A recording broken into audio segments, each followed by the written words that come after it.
Andrew, welcome to the podcast. Thanks, Matt. Well, I should say welcome back. Yes. Well, it's been a while. I wasn't in the single digits, I don't think, but it was pretty low down on the list. No, you were in the single digits. I was. You were number 9. Number 9. Ah, right. Last of the single digits. Number 9. January 15th, 2015 is when I put that episode out. Wow.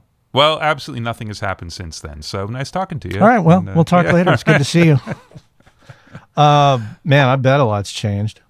5 years. Well, yeah. 5+ years. Yeah. I'm in a different country. I mean, that happened. Yeah. Let's start with that. So you moved to Wales, right? No, not Wales, England. Okay. West, near the Welsh border. I think the confusion is that the studio that my gear was at was in Wales. And so everybody liked to think I was in Wales, but I wasn't in Wales. I was about an hour away from the studio. So in England, in Worcestershire, spelled Worcestershire, where they make the sauce. The Worcestershire sauce is from here. Worcestershire sauce. It's where my wife grew up. So we've always loved it here. We've spent a lot of time here, bringing the kids over to see the grandparents and things. And a lot of different circumstances, some good, some not great. It just turned out that we were spending a lot of time here and thought, why are we going back exactly? Because our kids were out of the house. Our son had already graduated college. Our daughter was going into what turned out to be her third and last year at college. And so neither of them were with us. And we just thought, let's live here for a bit. And it's been awesome. So yeah, we've been here for 4.5 years, I think. And if I'm right, did you sell your house to Tony Maserati? I did. Okay. I did. I think that's what he told me. Yeah, there was a guy, Justin Herget, who works for Tony, who I had met because Tony turned me on to him. And Justin used to help me out a bunch, really fantastic engineer. And he would help me out when I needed stuff, or he could print mixes for me. And he'd assist every once in a while when I was doing something bigger. But when we were first coming over here, we were just going to be here for like 6 months or something like that. We weren't sure we were coming permanently. And so he rented the guest house from us because he could use my studio and just be at the house. And it was a much better arrangement for him. And then when it turned out we were going to be staying, Tony needed a place. Like, he was moving out of where he was. And I just said, well, rent the house then, man. It's furnished and it's full of our crap. But, if you want to rent it, why don't you do that? Because it was sitting empty because Justin wasn't in the house. And then he was just there for a few years and loved it and realized, he didn't want to keep renting. And so it just worked out. The timing was perfect. He bought the place. He's redone the studio. I've only seen it on like Zoom chat, but it looks much nicer, I just put IKEA rugs up on the wall and that was it. I was done, which is all I've done here. So, yeah, but he's So there you go. So it's nice. It's nice that there's a legacy of that because I bought the house from Grover Jackson of Jackson Charvel, and there were people who were renting the house who were musicians. So there's a little bit of a history with the house even. There's a musical lineage there, right? Yeah, exactly. Well, how has this been? How has this adventure in England been for you? Do you get homesick? What do you think about the whole thing so far? I love it. I absolutely love it. I don't get homesick at all. I think we were in LA for 25 years, and that's a long time to be somewhere. So I think we were kind of ready to go anyway. We love where we are. It's not in a city, which is huge for us. It's nice to be away from traffic and stuff like that. We love that part of it. Love England anyway. And the thing that's really lucky is that because Debbie grew up here and her family's been in this exact area for hundreds of years, is that we kind of airdropped into a lot of people we already knew. And then we'd go to the pub and people would know her parents or her brother or whatever. So it's as if we've lived here for much longer than we have, which is obviously the really difficult part about moving somewhere, especially when you don't have kids with you, because that's how you meet people, right? You meet the parents of other kids. And so we didn't have any of that. We just went to the pub and started drinking, and it's all worked out. But yeah, it's been great. I don't regret it at all. I think for me mentally, it's really good to not be in the middle of the music business.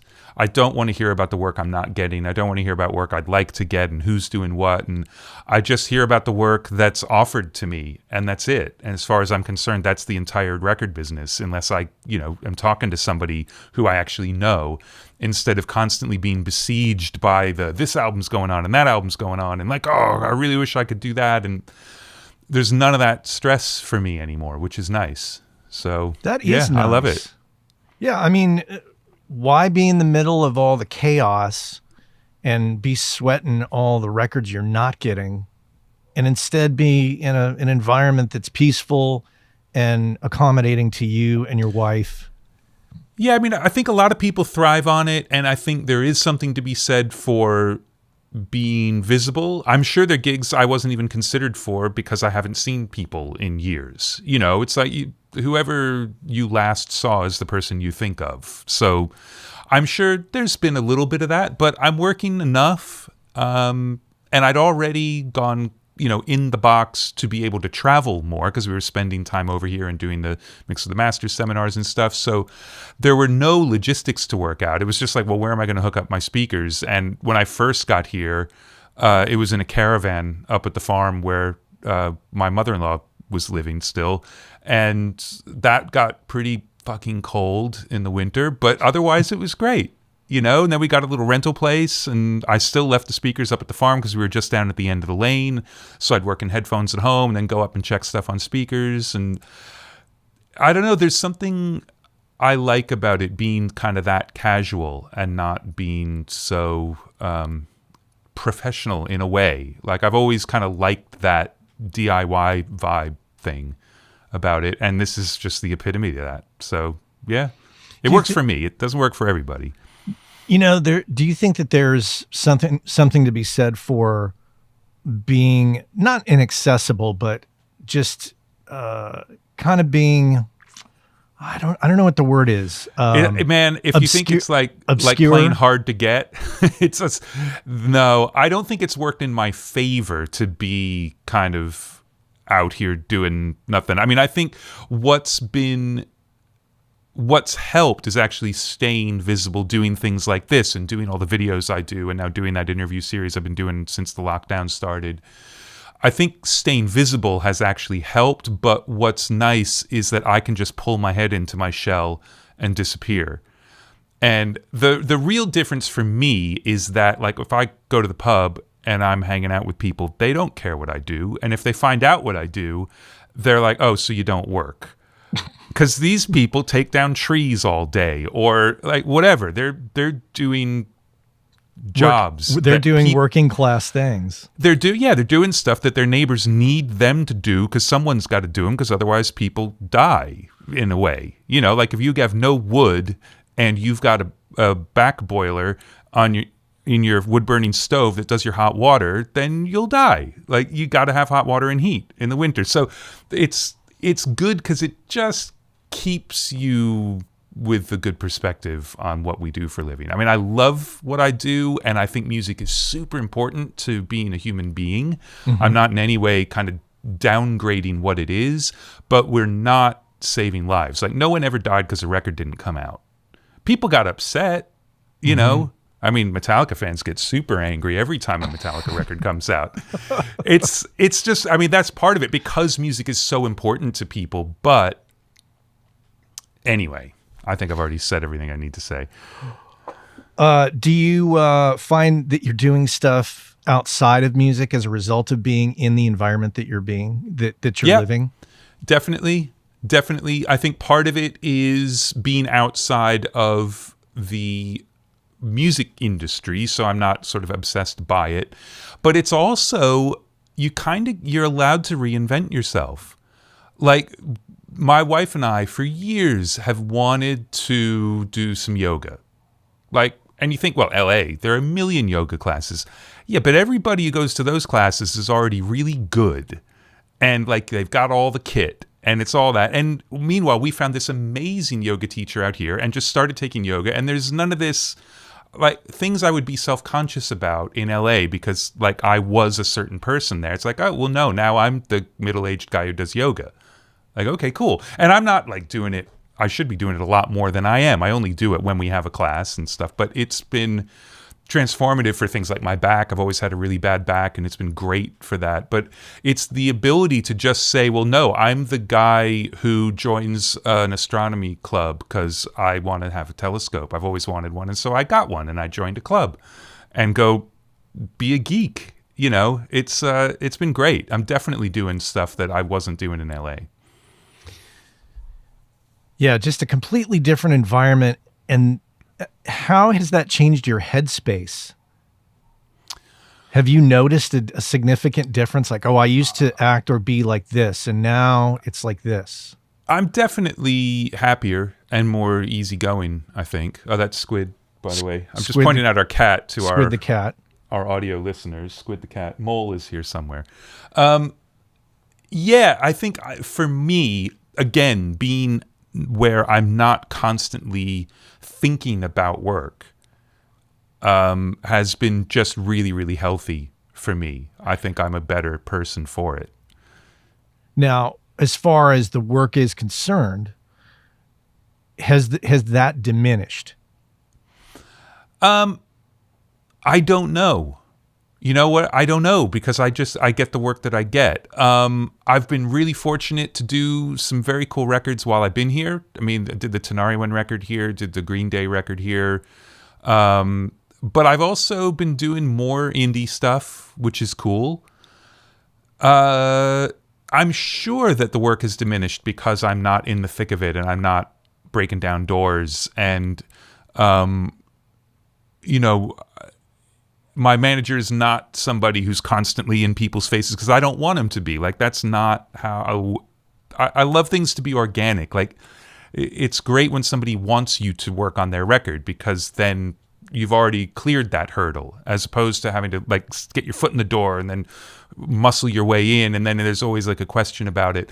I've managed to do some really cool production work while I've been here, whereas I was barely producing anything in LA by the time we left there. So the combination of having Monnnow Valley, which we'll talk about it at some point, I guess, because now it's closed, it's gone. But having that for the last 4 years, where if someone wanted to make a record, I could say, well, great, and we go here.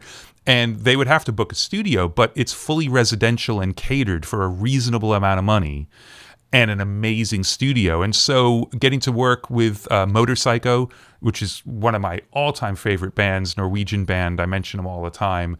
And we went to Monnnow Valley and made a record. I got to co-produce a record with them a couple years ago. And now I'm just finishing mixing the 4th record I've worked on them with. I think it's 4 with some live stuff.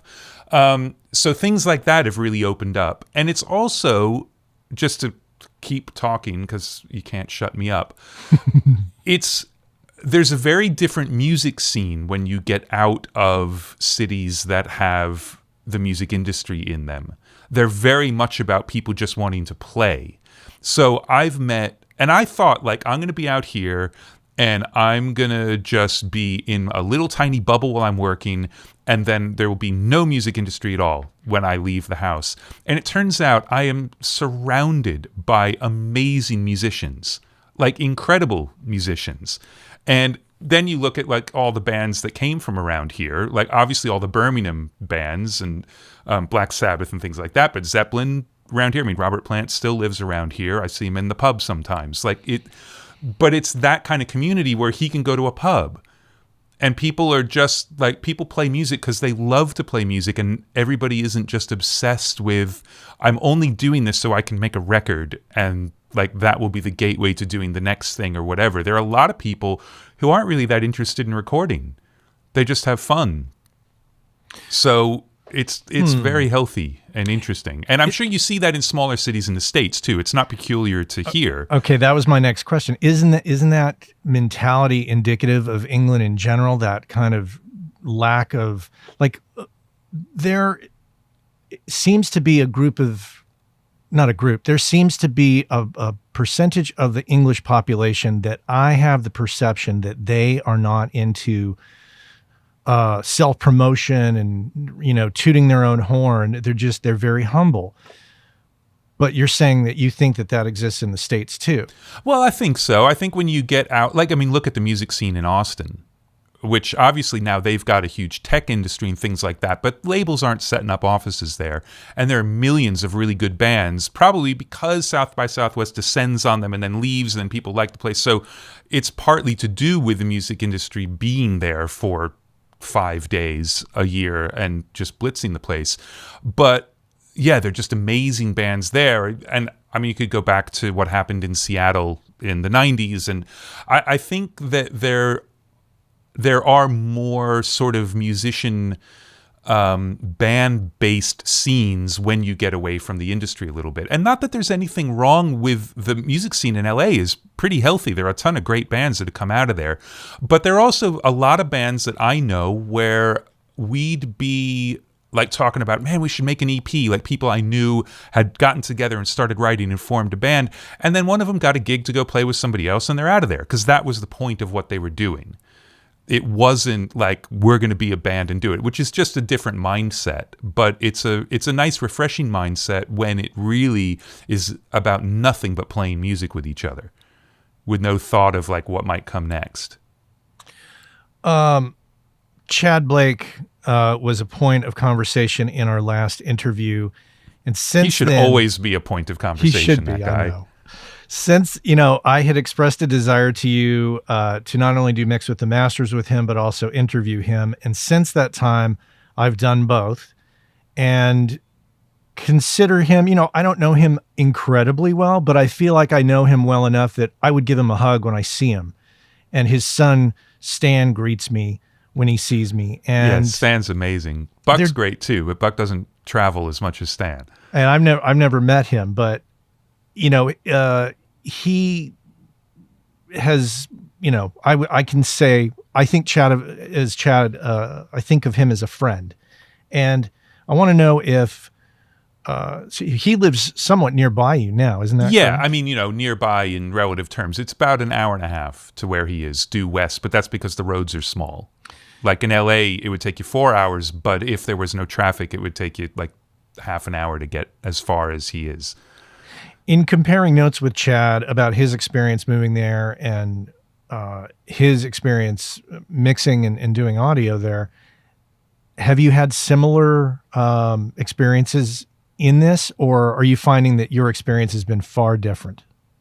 Well, I think that what's interesting is, and I think we probably talked about this on the first podcast because I was transitioning or had just transitioned into the box at that point, that while I was doing that transition, I mean, obviously Chad's been doing it for a lot longer than I have, and I was going to be seeing him, and on the way to his house, I realized I don't need to ask him any questions about it because he's already doing it. So like, there's no point in even talking about, well, how do you do this in the box and how do you do that? Like, just do it because he's doing it and it works. So it can be done. And I think in a way, we don't really talk about that stuff. We talk about all kinds of things. But, we talk about like how it's going in general, just as like friends would, but I don't know. I think the difference between us though is like I've made a very conscious effort to diversify in a way and to be very visible. I just decided years ago that that was something I should do. And so the plugins and the videos and the seminars and things. And Tchad doesn't really, he loves doing the Mix of the Masters seminars, but he doesn't really have any interest in going beyond that too much. So I think for me, it's like if I've got a really slow month mixing, I've just got other stuff I'll do that I still feel like is part of my career, where I think, though, to be fair, and I wanted to mention this anyway because it's so awesome, Chrissie Hynde has been doing, I think she's done now, but she did a series of Bob Dylan covers. And Tchad sort of co-produced and mixed them, but he and the family did videos for them. So if you want to see Buck and Stan and Jackie and where they live and stuff, it's awesome. It's all just sort of filmed around them during lockdown. And they're great versions of the songs and they sound great. But it's a really cool project and Tchad just did it. And Stan, I think, has done most of the video editing, which is amazing. But yeah, they've just been shooting videos out there. So I think I don't know. I mean, but Chad's still doing huge records. Like Chad just did the Green Day record. Like You, he's you still, both have done Green Day records. I know, which is odd in a way. Is that odd? I thought it was very interesting. First of all, when CLA had been doing the records up to, I guess, American Idiot, and maybe one past that. I'm not 100% sure. And then you did one, and then right on the heels of that, Chad did one. Well, I think they just decided to mix things up because they'd done the records with Rob Cavallo since Dookie, I think. Everything after Dookie up through the one that I mixed was with Rob producing. And and then either with Chris or Jack Joseph Puig mixed Warning. So like there was a little bit of shakeup, but like that was a team for them for a really, really long time. And I think they just decided, like the record that I mixed, they self-produced, which was a first for them since Dookie was the last one they had self-produced. And then I think after that, they just decided to mix it up a little bit. So, Butch Walker did the one that Chad mixed, and it's just, it's cool to see them just experiment. Really, and try different things. Yeah. Yeah. Well, you mentioned Monnnow Valley. I really would love to ask you about that. So when you moved there, Monnnow Valley that's located in Wales, right? Yes. Okay. That's just outside Monmouth. It's actually in the village of Rockfield, and it's about 3/4 of a mile from Rockfield Studios, which is the very famous residential studio in the country out there.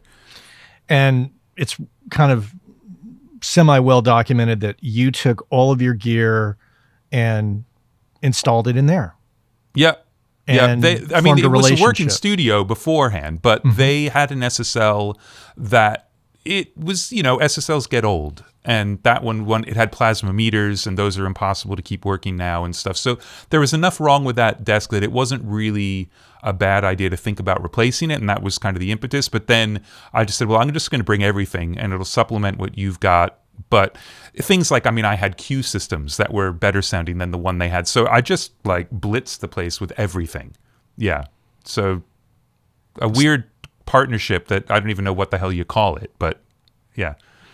And you did some work there, and some time passed, and at some point they put the studio up for sale. Yeah, well, the studio was up and running forever. Like it never stopped. But obviously the lockdown shut all studios for a while. But even before that, the owner didn't want to run the studio day to day. And they were trying to do it with other people running the studio, but of course the owner's still living there. It wasn't really working out where it was going to be the right thing going forward. So yeah, there was an attempt to sell it, but finding a buyer was difficult. It's, finding a buyer for anything is difficult in this economy. And it just didn't make sense. It's the kind of thing where if you already own it, and you've owned it for a long time, you can just keep going. But if you think about starting it up new with a new mortgage and stuff, and then you start running the numbers on it, it's tough. So the studio was actually doing well. They'd had one of the best quarters they'd ever had right before lockdown. A lot of really cool records. Tom Jones was in there with Ethan Johns and some great stuff going on. But even with that, you'd have to raise the rates to the point where no one would really book it to try and start it up fresh, I guess. So I didn't want to get involved in that part of it because I quickly realized I couldn't afford to buy it. Because of course that was my first thought, oh my God, I got to buy this place. I got to keep it going. And there was just no way I could afford to do it. So as soon as I knew that I couldn't do it, I tried to just stay out of the way and just be helpful. If someone had bought it and wanted to keep it as a studio, I would be more than happy to keep my gear in there as long as it was a commercial studio and I was happy with how they were going to run it. But it just didn't work out, unfortunately. So yeah, about 2 months ago, it officially closed, and that's it. And my gear is sold and gone, and that's it. I put it in a shipping container, and off it went. The look on your face. It's an audio podcast, but imagine zoinks written over your face with what just happened. How did that? Wow, that was fast. Well, look, so it's a shit ton of gear. It's a 40-foot container that's practically full of gear. once the consoles are crated up and everything. And I don't use it to mix at all. And so for a little while, when they first said the studio was going to be for sale, I was looking around here, and I actually found a really cool building that had been a Masonic temple sort of thing. It wasn't church-like, but it was a cool building, maybe 5 minutes from here. And I was thinking, well, maybe I could buy that because it was relatively cheap for what it was, and I could soundproof it and do it up and then have the gear in there. And I just was thinking, like, yeah, but why? Because if I'm mixing, I don't want to use the gear. I'm not going to go there to mix. I love working at home. I love not getting in the car. I love mixing for 20 minutes and getting up and doing something and coming back. So, and I just knew if I put it in storage. Well, first of all, we tried to find another studio, but we couldn't find a place where it would work out. And I knew if I put it in storage, that console would just disintegrate. Those things, they've got to be on and powered up and used. And I wasn't going to be able to do that. So floated the idea of selling it and assumed that it would take a really long time, and we'd be parting it up, and I might even have to split the console in half and get a center section put into the expansion part of the console, and then someone just showed up and wanted all of it. Private buyer, and like, great, okay. And it was shocking to me, and like, oh my God, what have I done? Because, I mean, the gear list was just sort of everything, and I was assuming, like, I got years to sort this out. Maybe I'll keep the Mini Moog and a couple of microphones, and then somebody's like, no, I'm having it all. Like, oh, right. Okay. So now I own this SM7 that I'm talking on. I kept my RCA KU3s because I love those. I wouldn't get rid of them. A pair of 1176s, a BA6A, and the BCM10 because that was never at the studio except at the very beginning. That's been at the house for years. And so I thought, well, I'll hold on to that. But that's it. That's a 10-channel Neeb sidecar? Yeah, 1073. So it's not like I got nothing. Like, it's awesome. Oh yeah, you got. But some I never nice use stuff. it here. I've recorded a vocal through it here twice. KU3. Now this is a KU5A. KU3. I mean, I could go get them. They're the predecessor to the 44. Right. Sometimes people call them the 10,001 because that's written on the side of them. They were built for sound stages. So they've got this weird angled grid on them, and they're ribbon, but they've got what they call an acoustic labyrinth, which is all this like horsehair shit on the back that makes them directional. Because all the lights with fans on them were behind the mics, so it wouldn't work for them to be left open at the back. But they're the most natural sounding microphones I've ever heard. I first heard a pair when I did a string date that Al Schmidt was recording. That's how lucky I am. I get to work on a record where Al Schmidt's recording strings, and I get to be there. But he was using them, and I just was completely blown away with what they sounded like, and found a pair. So yeah, I've kept those. Interesting. So I don't know if we talked about it in the podcast last time. At some point I've heard you discuss, oh yeah, I've got all this gear, and sometime that's going to be my retirement plan. So yeah, well, somebody writes you a big... I got to invest that money wisely because it's my retirement plan. Don't you go spend that all in one place, young man. No. Like we live out in the country, and there was a field right near us that came up for sale. I'm like, okay, they're not making any more land, so we've bought a field. There you go. But yeah, I mean, it was absolutely my retirement plan, and it's why I was always scared. And there's so much amazing new gear, but I never wanted to buy new stuff because it's like, well, what's that going to be worth in 5 years when nobody wants to hire me ever again, which is what I'm always planning for. So yeah, it was, I mean, and that's what made it such a cool vintage collection. And I think it's why somebody just said, yeah, I'll just take everything, because I mean, there's some clunkers in there, there's some cheap piece of crap things that nobody really wants, but the bulk of it's pretty cool. Were you scared to sell it all? Of course. I'm scared to do anything, And we were bummed out. Like, Debbie and I love those consoles. We love them. They smell great. They sound amazing. They look cool. Like, there's nothing cooler than that. But I knew that I couldn't put them in storage, and that's really what it came down to. That even if I wanted to spend the money to have them in storage, I would be ruining them. So there was no choice. And once you're selling the consoles, what's the point in hanging around with Q systems and Atlas boom stands and things when I got nowhere to put those. And you just get to the point where you realize, like I wish I'd kept the Mini Moog. It was a really good Mini Moog, but whatever. Did you also feel a great sense of relief? In a way, but the thing was, having the gear down at Monnnow Valley, and the studio was run really well, and it was really well maintained, and the gear was loved, and I got to work on it a bunch, but it sort of took it out of my mind in that way.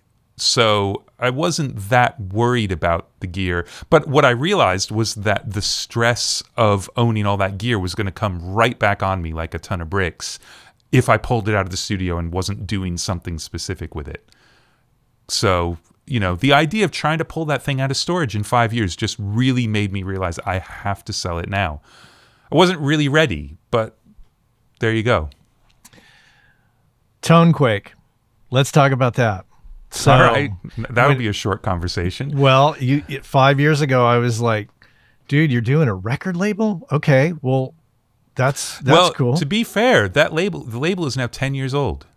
We just pressed the 10th year anniversary of the first record we put out, but I'd put out an EP before that. So, yeah. Okay. Yeah, the first Low Roar record will be 10 years old next July 4th. Well, I had my timing off then. So what's going on? Because I went over to the website and it said, there isn't a website. I know. It was just like, hey, we're putting everything in all the stores. Essentially, go to the stores. Basically, I mean, the website problem was because I'm cheap and I wasn't paying for really great web hosting, and my site got infected. It was a WordPress site that a friend of mine built for me with the store and everything, and that got infected. And the hosting company's response to that, when it's on their servers and I'm keeping all my stuff up to date, it's the only thing I did for my maintenance was I kept my website up to date. Every update, I'd install it. And their response was, well, we'll sell you a data recovery package for a lot of money. And I just thought, you know what? Fuck that. So I just took the site down because basically my label is Low Roar. It is that artist and that artist only. There's other stuff I've put out that I absolutely love, but Low Roar is the only thing that's really got any traction. And he's got a store, and people were buying way more from his store than my store anyway because I'm a label, so I'm the man, right? So they would always go to the Low Roar store anyway. So I doubt we've lost a single sale not having a Tonequake website. So, but the label's still going. We just put out his 4th record last year. We put out an EP that he did on his phone during lockdown. And then I overdubbed a bunch of stuff and we put that out. We got a ton of songs into the Death Stranding video game, which was a huge thing for us. I mean, we have 21 songs in that game, which is kind of nuts. Well, Hideo Kojima, the game designer, heard the record at a record store in Iceland and just like lost his mind about it. And so he was just doing nothing but listening to that music while he was writing the game, and then talked to Ryan. Like they actually met at one point. He used one of Ryan's songs for the first trailer for the game, which was a big deal. I mean, I'm not a gamer, so I don't follow this stuff, but he's a rock star as far as game design goes. And he used a song off of the second record for the trailer, and our sales went up by like 6 times overnight. Obviously, they came back down again, but you just realize like you could never buy that sort of promotion. And then we got another big bump, when the video game came out. And then Sony, because it's a PlayStation game, Sony has actually pressed a triple vinyl soundtrack album to the game. But I think there are only 3 songs by other people. There's some of the score, which is amazing, like really, really cool. And then there are 3 songs, and then it's Low Roar. One of the reviews of the game said, this is the best promo video a band could ever get.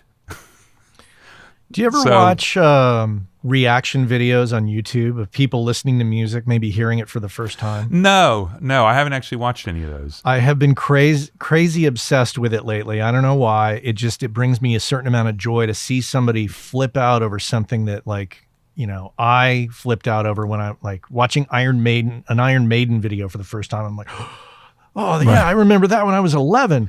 And here they are flipping out over it.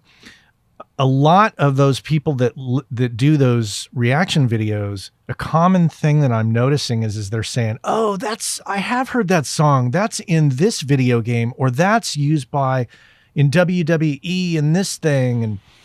And the exposure of music in these other avenues or these other venues seems to be what turns those people onto those songs in the first place, and then they go back to the source.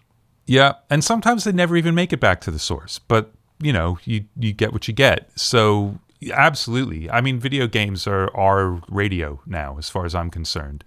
I mean, you see numbers that terrestrial radio is still the biggest motivator for sales, but I think that's got to just be in a couple of genres. That's not across the board. There's no way that outside of pop that radio is not pushing low roar.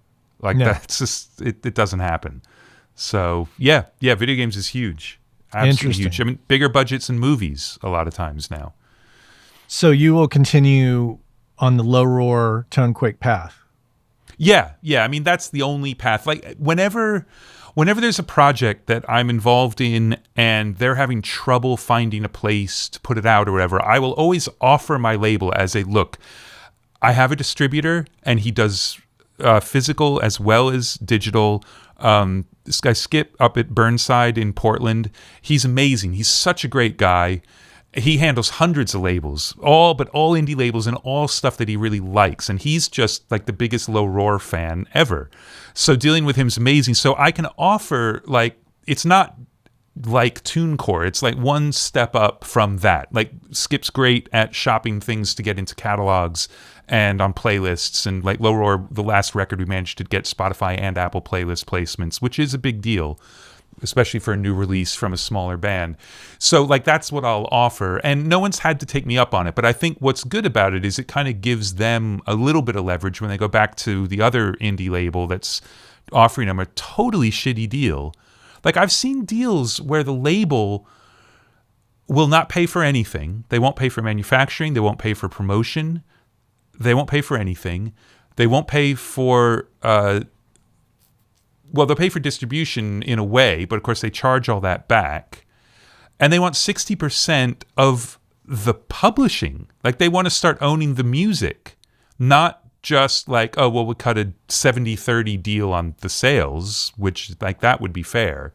So sometimes I guess it's just good to say, well, I got this other label that's fine to do a 50-50 split and they'll do all the distribution and it won't cost us a penny. So what do so I haven't had to do it yet, but there have been quite a few conversations with some of the indie artists I've worked with about like, if you want to use it. So it's more like, Tonequake as a service, but it's low roar. Yeah, the label is low roar. If I ever decide to do that, I'm going to call you and ask you how to do that.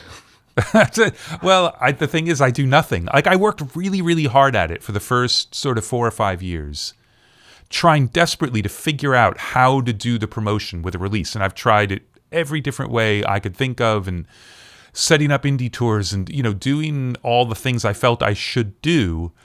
And it never felt like any of it made a difference. And then the video game was random and did more for us than anything else could possibly have done. So I think if you want to be a label, just be a label.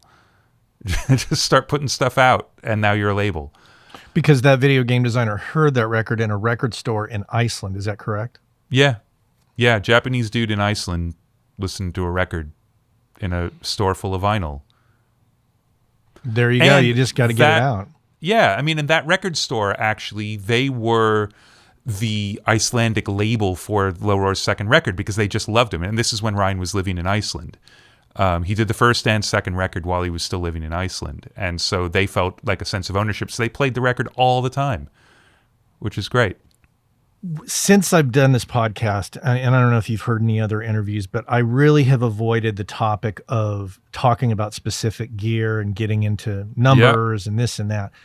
But in this rare instance, I would like to demystify for the audience who wonders what exactly is your in the box mixing on headphones setup. What headphones are you using? What gear are you using? I got an iMac Pro. My headphones are plugged into my Apollo Twin because it's sitting on the desk and has a really big knob, which I like. It's one of the original Twins. It's not necessarily the best headphone amp, but I actually really like it. I've just gotten really used to it, I guess. And the headphones are the Sony MDR 7506s.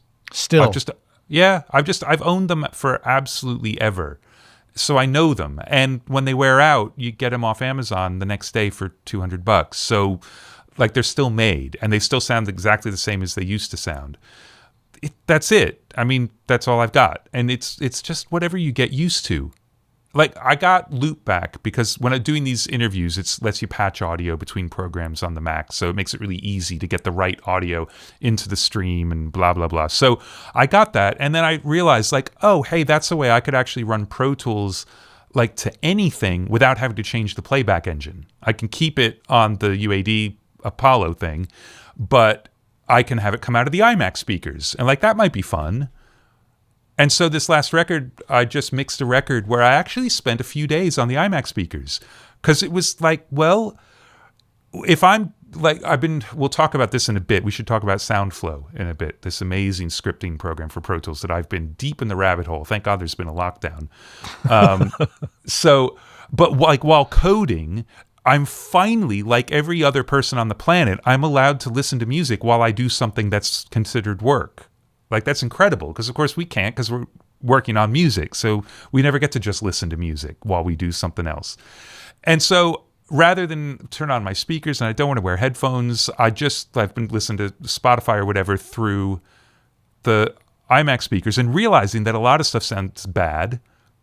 But then every once in a while, some stuff will sound absolutely amazing, even through those speakers.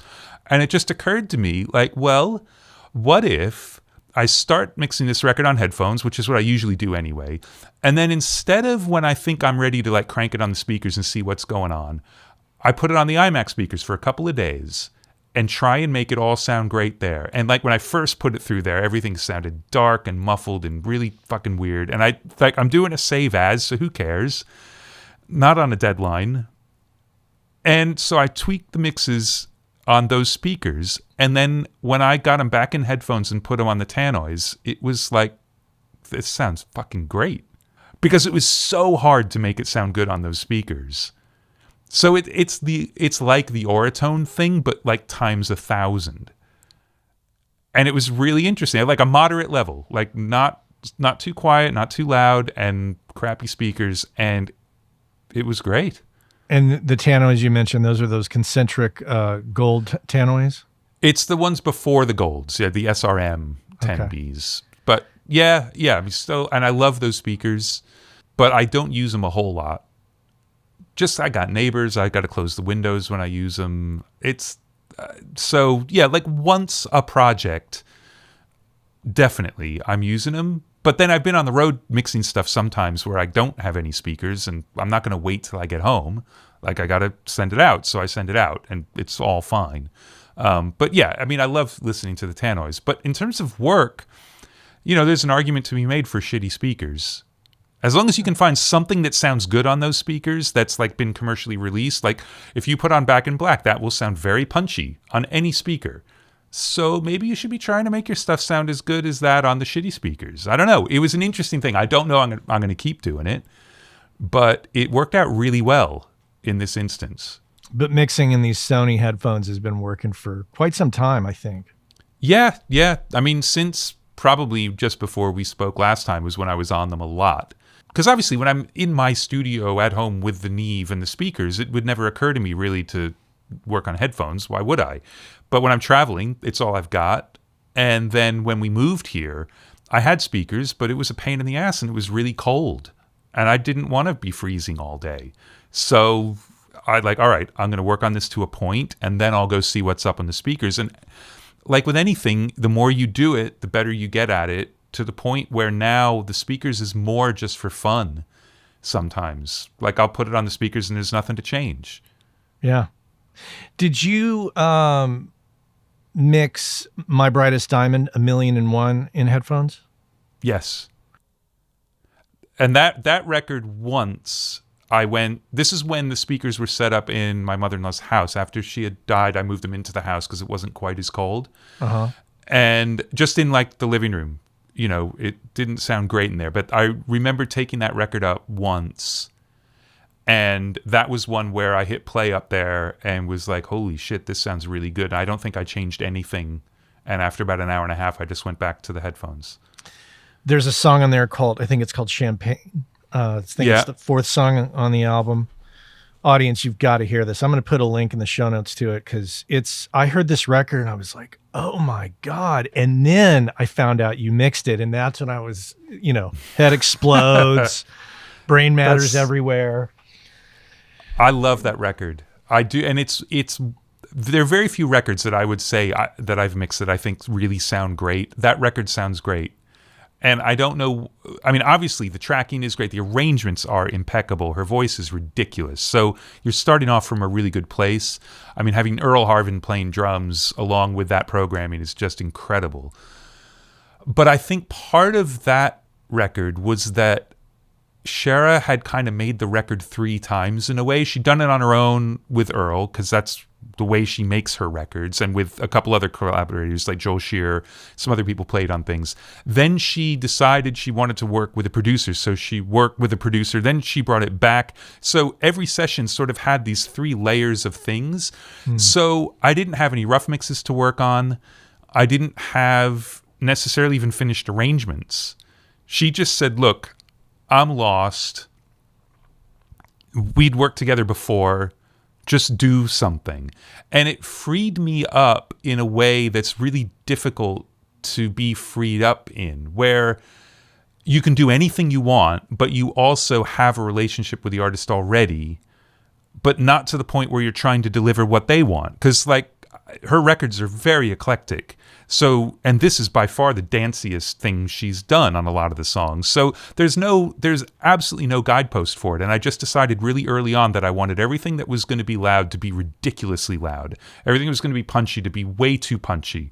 Anything that was supposed to have low end was going to absolutely swamp the mix. And like just weird shit. And she'd left comments in the Pro Tools sessions all over the place.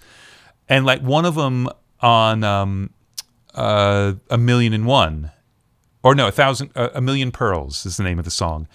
The vocal track had a comment that said, do whatever you want with reverbs and effects. My life is in your hands, no pressure. But that made me immediately put tons of different effects, like line by line, things are changing. And to the point where then I started editing the vocal comp and chopping breaths off and muting the returns of reverbs. And so it like on a lot of those songs, I got focused into some weird rabbit hole that came off a comment she'd made, but there's no like sonic path for it. So just do whatever the hell you want. So it's a really bizarre process, and I love the way that record turned out. And most of that record is just R1. It's what I sent her. Very few changes. And I think I randomly was like, oh, new releases. Oh, what's this? Oh, this is interesting. Not really the type of music I'm really into normally, but I just kept listening and got all the way through it. I was like, Jesus, who did this? Look it up. Oh my asshole. God, some asshole in England. And I think I wrote you immediately and was like, oh. Yeah. This is amazing. Yeah. Really. I love that you discovered it organically, not because like I told you, oh, hey, I just mixed this record that's cool. Like that's the real test of it. Because if you go in knowing that someone you know has worked on it, you're predisposed to like it. You're going to really try to like it. Mm-hmm. But so to come across it blind, that's awesome. I love that. Yeah. In fact, I think I even messaged her on Facebook at the time and just said, hey, you don't know me. I'm a friend of Andrew's. This is awesome. Great job. Blah, blah, blah. She's such a talent. Such a talent. I want to talk about long-term survival and like, plague type survival. Okay. Yeah. Actually, we just had a case of the plague show up in somewhere here in Northern California. So, anything's possible these days. The actual plague. Yeah. So has it been working out financially? Are you comfortable? Do you feel like, oh my God, I just got to hustle and hustle and hustle? No, this is part of it. I mentioned it before. I made this very conscious decision to diversify. I realized that I stressed out so much about work, especially while we had kids in college and things like, because that, it's an insane amount of money you've got to be coming up with to make that happen. And I decided, if at all possible, I wanted to do what my parents did for me, was to get me out of college debt free. I didn't want my kids having to take out loans. I took out loans, but I didn't want them to. So that was really stressful. And then I'm sure we talked about it on the last podcast. I've had, month-long droughts many times in my career, like 3 months with absolutely no work. And so I would panic. And each time that happened, I would do something. So one time, that's when I started teaching. And I started teaching at UCLA Extension and stuff like that. Another time, I went and helped a friend of mine who was doing like serious home theater installs and, low voltage control of everything. So I did some stuff with him for a while. And then the last time, that's when I decided I'm really going to focus on the brand of me, like whatever the fuck that means. But it also coincided with being able to do the plugins with Waves, which has been huge. To do the seminars, Mix and Masters, having me come do a seminar was a big turning point. Just to realize, like, yep, I can do that. I can stand in front of people for a week and not bore them to tears. And then that going into the Pure Mix videos. So I've just diversified in enough ways that, and the label, actually, now, after 10 years, I've finally broken even. I was tens of thousands of dollars in the hole on the label forever. But because of the video game and having fewer products, unfortunately, putting out fewer things means you don't spend $10,000 pressing vinyl, CDs, doing mailings, trying to get reviews, all the promo placements and all that kind of stuff. So the label has broken even, so now there's a little bit of income for that. So all of that on its own means nothing, but all of it added up has made it so that I don't panic now when I don't have work. Like, I can cover my basic expenses as long as I keep at it and I keep making videos and I keep doing seminars. Like, that stuff will sustain me a bit, which is great. So, and yeah. Longtime listeners know this, but since you appeared on episode 9, the trajectory of the whole podcast, I have been preaching diversification like crazy over the years because it's worked for me to survive. Yeah. It's really amazing too how one other activity can inform the other activities. And also, if you have any kind of, ADD in you at all, it's great because you're like, oh, I'm bored with this for a while. Now I'm going to go work on this. And now I can work on this. And yeah, it's been really great. And I've done it also, like we were talking about earlier, the ability to just do other things. Like, we met this couple in a pub and they were playing a board game. And it looked like fun, and we asked them what it was, and they're like, "Whoa, we'll show you." And they sat down and played. And it's like they started up a board game group. So every Thursday, it's like, go play board games. And like, that's fun because it really stretches your mind. And being the age I am, you think of board games as like Monopoly and Clue, and there are thousands and thousands of super cool games that have nothing to do with any board game that was out, in the 80s. So that was like a real eye-opening thing. But then with that couple, we've actually designed a game, and we're playtesting it this weekend at the virtual UK Games Expo, because I programmed it on Vassal, which is this online like way to program board games so they can have some rules. So it's not completely up to the user to move every little tiny bit. Like, there's some logic in it. So I learned how to do that, and we built the game. And so, yeah, hopefully this weekend we're going to have 2 sessions of having people play our game, which is a virtual pub crawl. Basically, it's a weekend-long beer festival, and you have to collect beer mats, and you get points for doing it. But along the way, all kinds of stuff happens, and you get too drunk, and then you got to go eat to sober up, and it's ridiculous. But like, that's been one of the things I've done. Now, I'm never going to see a penny off that, I don't think. But it's been really fulfilling and really fun, and has informed me being able to start programming, and that took me into Soundflow. And so that, like, yeah, these rabbit holes, even if they're not productive specifically on their own, it's always productive to do something else. Always. Okay, tell me about Soundflow. You've got my interest. All right. Well, so Soundflow is it's basically, you could say it's a scripting program. So like Quick Keys and Keyboard Maestro and all the rest of them. But it goes way, way, way beyond what any of the other programs can do, at least as far as I know. Like I've managed to get Soundflow to do stuff that I could never get any of the other ones to do.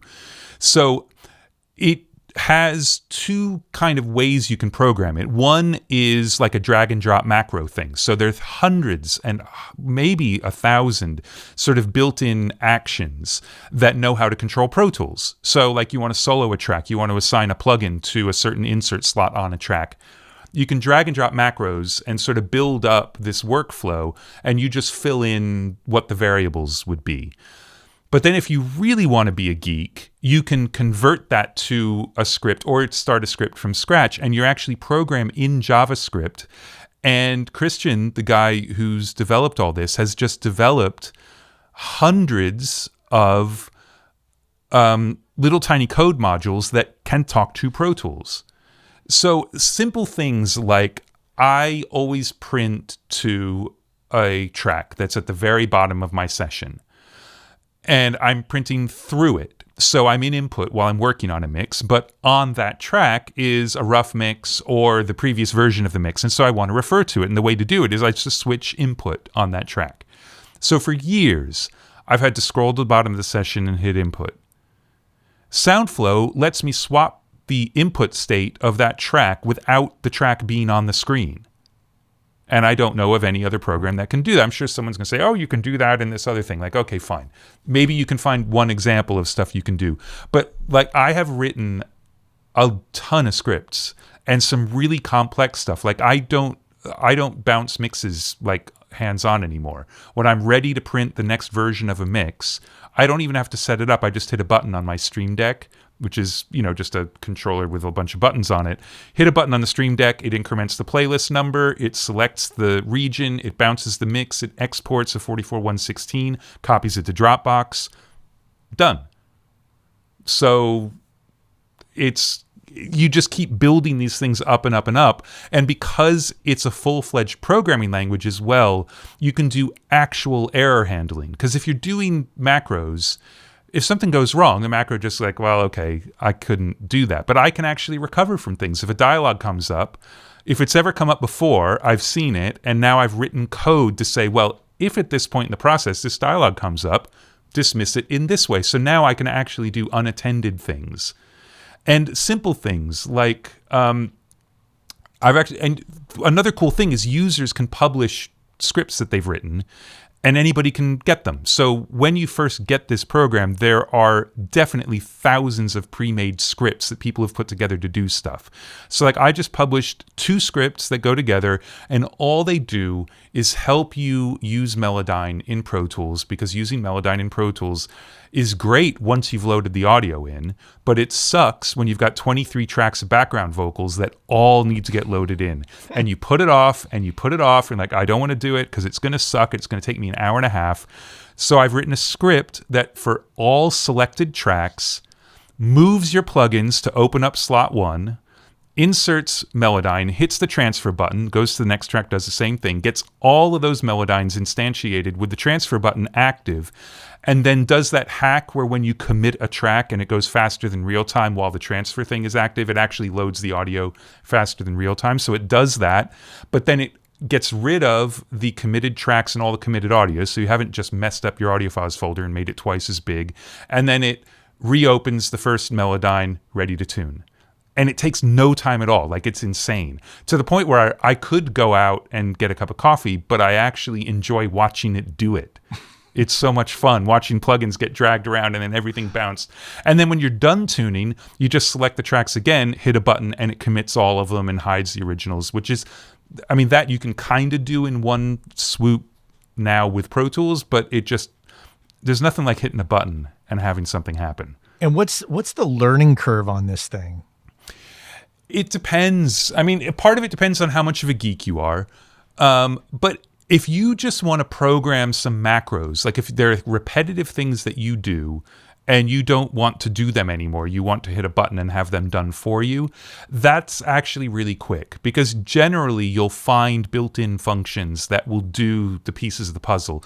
To me, if you want to do the scripts, you've got to learn JavaScript. And there are a lot of resources out there, and you can actually look at all the other scripts people have done, so you can just steal code. There's a really active forum where people ask questions and people help each other out. Like, it's a really great community as well. But you do have to learn JavaScript to do the really, really cool stuff. And so that's been a pretty steep learning curve for me. But I was motivated because it's like, holy shit, I can get this thing to bounce my mixes. I'm going to learn this, and I'm going to make it happen. But the learning curve is that I think people want magic to happen. I just wanted to print my mix. You have to define what that means. You have to define step by step what it actually means to put Melodyne on the first insert of a track, hit the transfer button, right-click the track, say commit, find the track you just committed, delete that audio, delete the track, reopen the plug. Like, that's a process. So I think some people have a really hard time defining the process and breaking it down into the steps. But once you can break it down into the steps, you can usually find something that will do each step of it. And all you have to do is a little bit of fiddling in between. So if I have this correct, this is soundflow.org. Yep. And wow, it even says Soundflow for us here. Design your own surfaces for iOS, Android, and Mac OS. Yeah, that's the other thing. Like, I've designed okay, so I'll do a little plug for a little product I've got coming out soon through Soundflow. Okay. It's not quite done yet. I'm almost done. So for everybody who works on music, you do a mix, right? You've got a session, and the song doesn't start at the beginning of the session. It starts at 38 seconds, or if you've been tracking, it could start at an hour and a half in. Like, it starts somewhere in the middle of the session. But you bounce a mix, you send it to the band, and they say, hey, at 1 minute 30, this thing happens. And, oh, what about the vocal line at 2 minutes and 47 seconds? So now you have to figure out, by either just making a selection from the beginning of your mix and you roll over and like, okay, well, that's 1 minute 30. It's a pain in the ass when you have to do it 30 times on a mix. So I've written an app that can either open on your screen or on the iPad or Android or whatever, that you locate anywhere in the session, you hit a button, that's now 0 in minutes and seconds. And now you can locate, and you see a counter that looks exactly like the Pro Tools counter, but it's offset. You can locate by, if you say go to 30 seconds, it takes you 30 seconds past the 0 point, not 30 seconds into the thing. And if you really want to be a geek, you can save them. So what I do, there's one version of it that just is like a counter with a couple of buttons, but there's another version with a whole table of them. So when I'm mixing a record, I actually save them, the offset point for each song. So when I open up the session, I also just double click the name of the song, and now all those times are lined up. And it's fucking awesome. And you think like, well, whatever, I could switch into timecode mode and redo the offset. Like, there are ways around it. Mm-hmm. But the way to do it is if you could re-zero the minutes and seconds counter in Pro Tools, which you can't do. It's the only counter other than samples that you can't say this is 0. Now you can. I remember you telling me in the first podcast your early days of being the location support guy for Synclavier. Yeah. I've been a geek for a long time. Yeah. You're a deep thinker, and you really try to come up with ways to solve problems in this. And this is a prime example of that. I just hate repetitive work. It drives me nuts. It makes me hate my job. Prepping sessions is mind-numbing. So if instead I can have a row of buttons that says, make this stuff this color, make this stuff this color, without having to select the tracks, then go click on the header of the track, then go over to the color picker and hit the thing. Oh, it was still set to clips. Change it back to tracks. Now click the thing. I've got other ones that just assign the default outputs. I want stuff going to the mix bus. Fine. I've got one that does nothing but change all the really stupid shit I have to change every single time I open up someone else's session. Like, I want the clip color to follow the track color. Okay? I don't like the extra grids on in the edit window. I want to be showing all of my inserts and all of my sends. So like that you can do in a window configuration. But there are a couple other preferences I like set a certain way. I like my default output to be my mix bus, so I don't make a new track on the fly. It's going to the speakers. I think everything's cool. I print the mix. It's not even in the mix. Like all that kind of stuff. Individually, none of those things are a big deal. If you're prepping a 12-song record and you have to do every single one of those things 12 times and then you forget a few of them, it sucks. I open up the session, I hit a button, and it whizzes around and just does all of them. Ta-da! And you don't have to hire anybody, right? Well, yeah, I mean, but I've been prepping my own sessions always because for me, that's a big part of the learning process of what's in the song. So I kind of like doing it because otherwise I feel like I spend almost as much time figuring stuff out if I have someone else prep it. So I'm fine to do it, but the repetitive parts of it make me want to kill people. So anytime that happens, rather than spend 5 minutes doing a repetitive thing, I'll spend 4 hours scripting it so that I never have to do it again. And it's just amazing how many times a day that comes up. I don't know if this is going to meet your needs, but this would be a great time for me to bring up a former WCA guest, Chris Graham. He was episode 107. He came up with a thing called Bounce Butler that he put out. I've seen that. I've seen it. I haven't used it. The thing that bounces my mixes that I'm expanding into something else, it probably will end up being a competitor, I guess. Because I don't know exactly how his works. I think his is working a lot more from like AppleScript and stuff like that. But there are things that I know that, like when I print multiple versions of mixes, like if I'm printing stems or I'm printing the main mix of TV, the instrumental, whatever, I want all of those on playlists on my print track. And I don't think you can do that with Bounce Butler. I think you have to have a session for each bounce you're going to do because that takes care of, like, it's a total pain in the ass to set up Pro Tools to do a bounce if the session isn't already set up to do it. And that's why saving a session for each bounce makes a lot of sense. It just takes care of all of that. It makes it really neat. Mm-hmm. But there is too much stuff that I would then have to go clean up later. Like I would have to write scripts to take all of those audio files, put them into playlists, renaming the playlist each time, putting them on at the right time. Whereas I might as well just do it the way I would do it manually. So exactly. I'm hoping there isn't so much overlap that it makes him angry, but I'm just doing it the way I know I want it to work. Because from watching the videos about how his thing works, it's really cool, but it would leave too much stuff that I would still have to do after the stuff is printed. There's a lot of personalization that you would need to implement. Yeah. Yeah. So, and like I say, I haven't actually used it. I've only watched videos and I've talked to some other people who use it. So I could be talking out of my ass and maybe his thing does everything that I would hope it would do. But I'm also I have fun doing this. So when I decided I wanted to build something that would bounce mixes, and then I decided I wanted to expand it to bounce multiple mixes in multiple sessions, I just I'm enjoying doing it. And the fact that it actually works, I have to print a record. When we're done, I'm going to hit a button and I'm going to go downstairs. You're going to go to the pub. It's going to print 24 mixes in 12 different sessions, and then it'll text me when it's done. No, unfortunately, the pubs are, some of the pubs are open, but I'm not going. Yeah. You're just taunting me now. I know. I'm sorry. I'm forgetting about the lockdown. Yeah. We're almost out of time. I have a few more questions. What do you learn from your peers? And when I say your peers, I'm talking about all the same, cast of characters that we see on Pure Mix with the Masters. I'm talking about, Joe Barresi and Tony Maserati and Chad and, you know who I'm talking about, Sylvia and the usual suspects. What do you learn from them, not just from a technique perspective, but just about doing this? Well, I've got to say, doing the interviews I've been doing since the lockdown started has been absolutely amazing. I'm sure you would say exactly the same thing about doing your your podcast, being able to talk to so many people about the same thing. So like I've decided the way I structure my interviews is I just want it to be life story.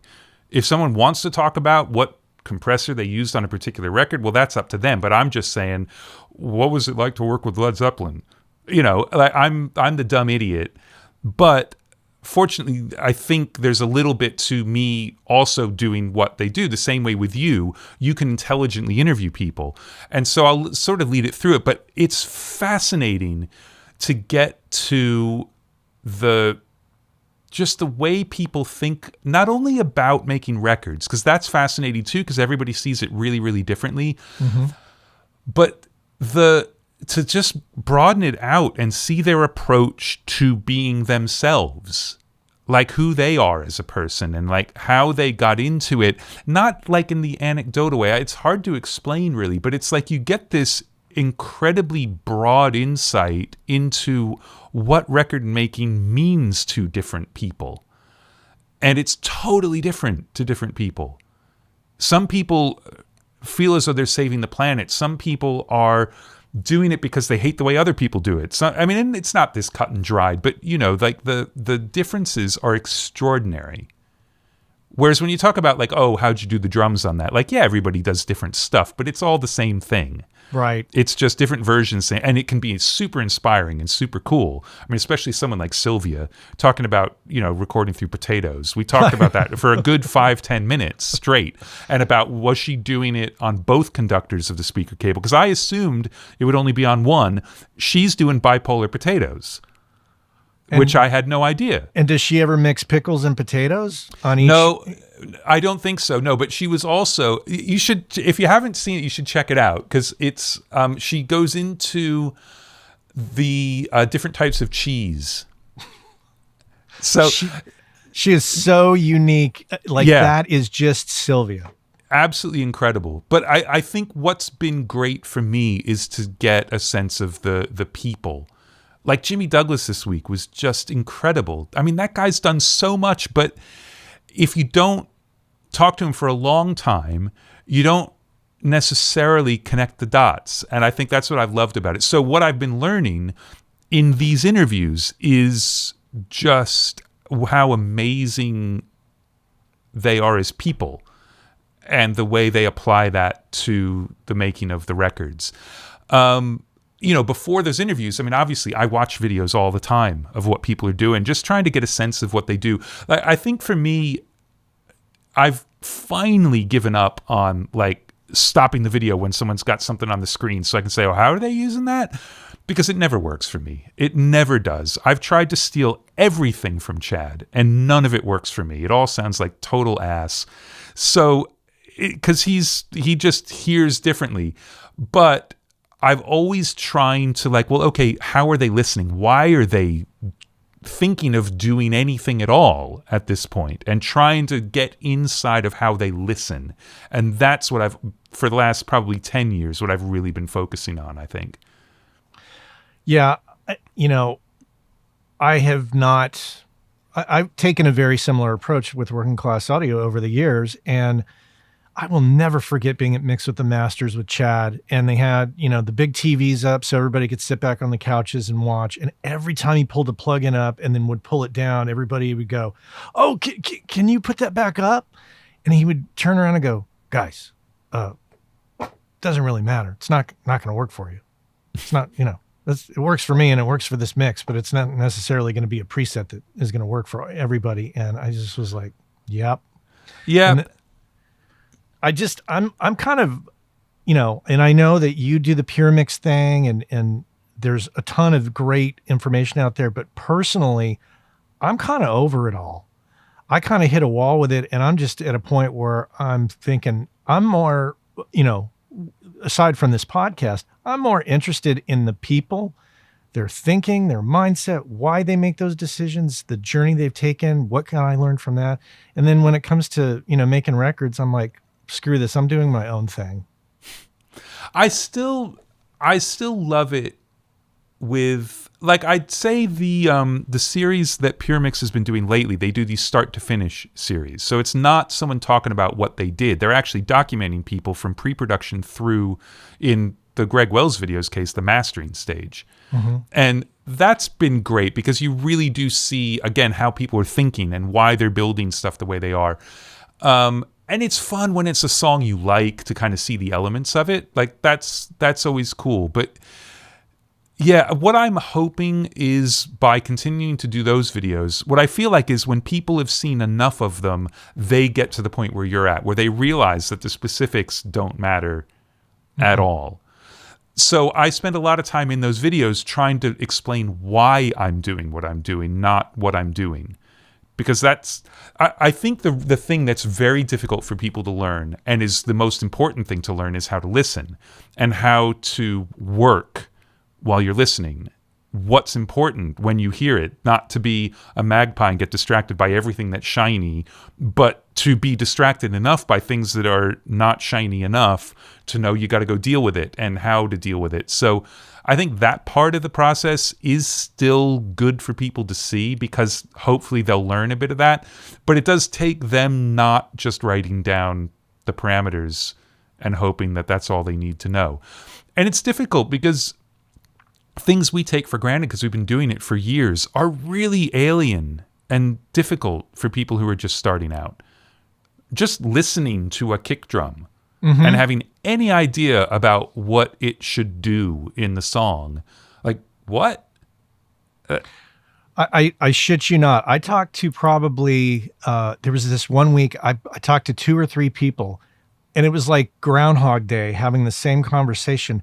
All of them said, well, I downloaded Andrew's template and then I ended up mixing it up and making my own thing out of it, which I've done. I've downloaded your template. I've checked it out and I'm like, well, I don't like how that works. I'm going to try this and do this because I'm not really fully understanding the rear bus and the way he's doing it.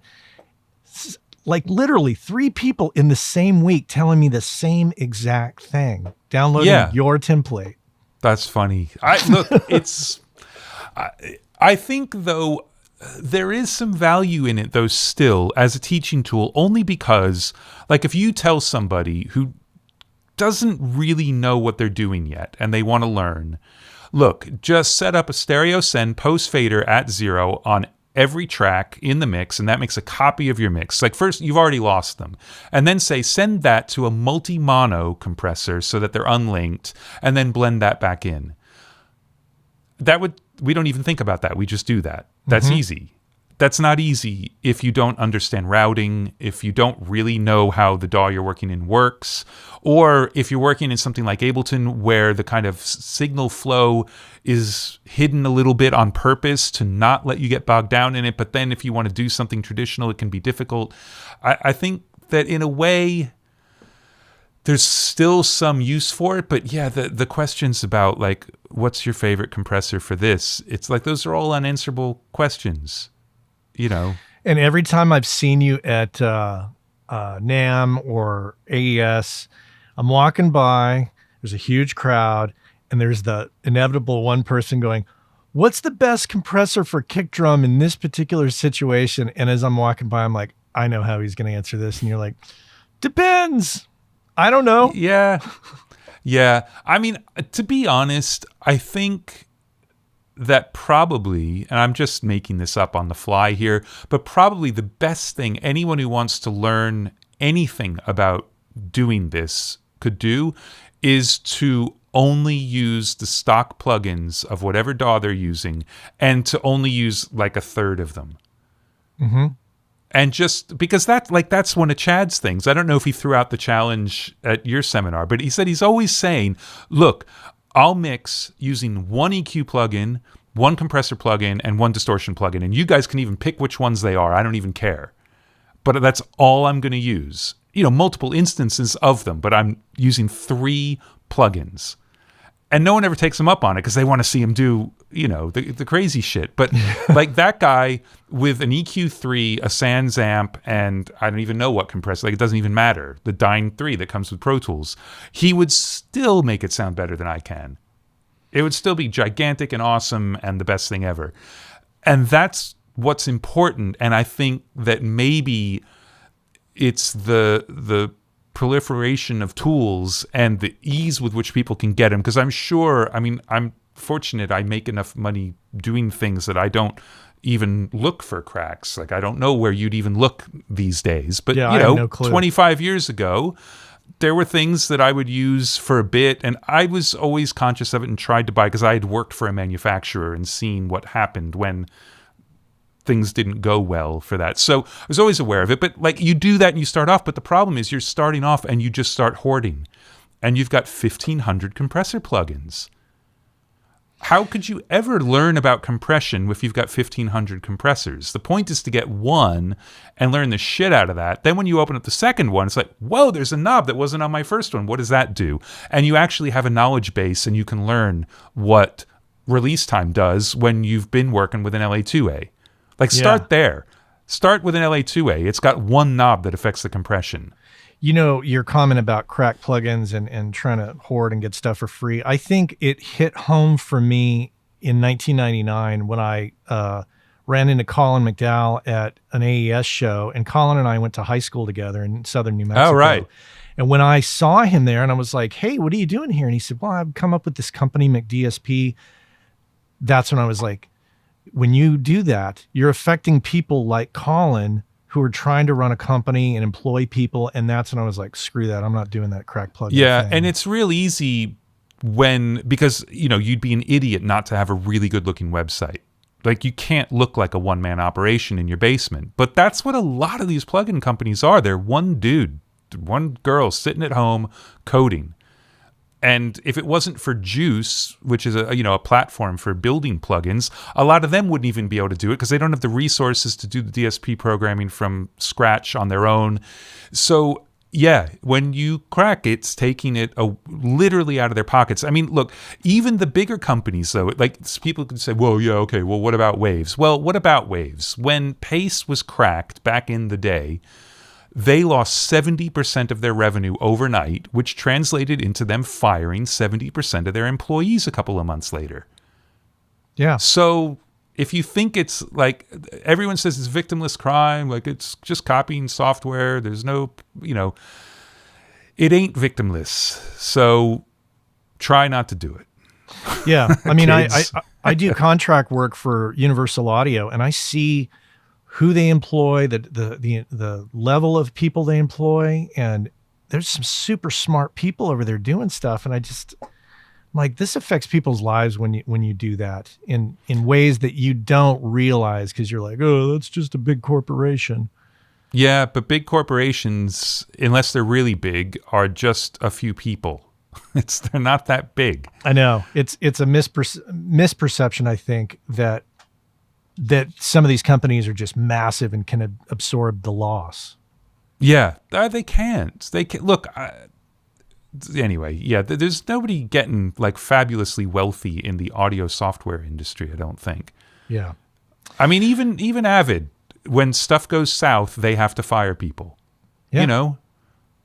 And it's not because they're evil. It's because they don't have just pockets of money hanging around for like, oh yeah, there's a lockdown and nobody's buying software anymore. Like, oh, whatever. Like, they've had to furlough people and they've been really good about retaining everybody. But yeah, everybody gets hit. Everybody gets hit. Final question. What the hell is going on with you and Greg Wells and all these pictures of you and Fab DuPont he keeps posting? My God. He's so funny. I didn't even realize he was doing this.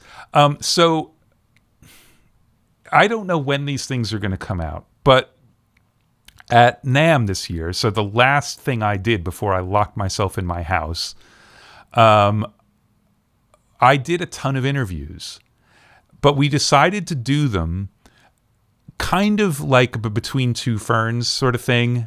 Right. But just with me being a total asshole. So I'm interviewing people and being a dick, like a real dick.